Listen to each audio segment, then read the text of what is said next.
There was a big endorsement today in a hotly contested primary race in Minnesota. The mayor of Minneapolis is backing Congresswoman Angie Craig in her bid for a U.S. Senate seat. Lieutenant Governor Peggy Flanagan has been raking in endorsements as well. As Esme Murphy reports, the stakes are building in this contest between two of Minnesota's brightest DFL stars. 6 weeks before the primary, there is a steady stream of early voters in Minneapolis. How could we possibly trust Angie Craig? Now Peggy's old special interest group is spending big on attack ads. There is also already a river of ads in the DFL side for the U.S. Senate primary between Congresswoman Angie Craig and Lieutenant Governor Peggy Flanagan.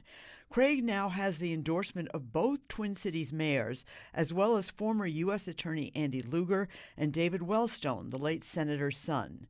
The lieutenant governor has the endorsement of the DFL party, as well as the incumbent Senator Tina Smith, Representative Betty McCollum, Representative Ilhan Omar, Attorney General Keith Ellison, and former Senator Al Franken. We are organizing on the ground. That is how we have won this DFL endorsement with a historic turnout at precinct caucuses. We are on the doors, we're in the community. I'm really proud to have the support of both of the mayors of the two largest cities in Minnesota. If you want someone who has a history of getting things done, like the cap on insulin at $35, like Narcan available over the counter, I'm ready to go. Craig has $4.8 million in cash in her campaign bank account, dwarfing Flanagan's $1.1 million. Craig has got a 4-to-1 advantage in terms of money, and that money is going to funding some really tough attack ads on Flanagan.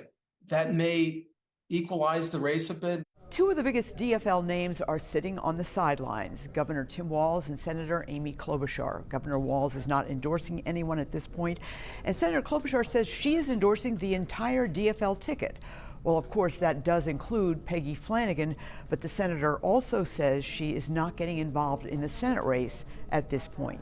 With photojournalist Mike Dernberger, Esme Murphy, WCCO News, Minneapolis.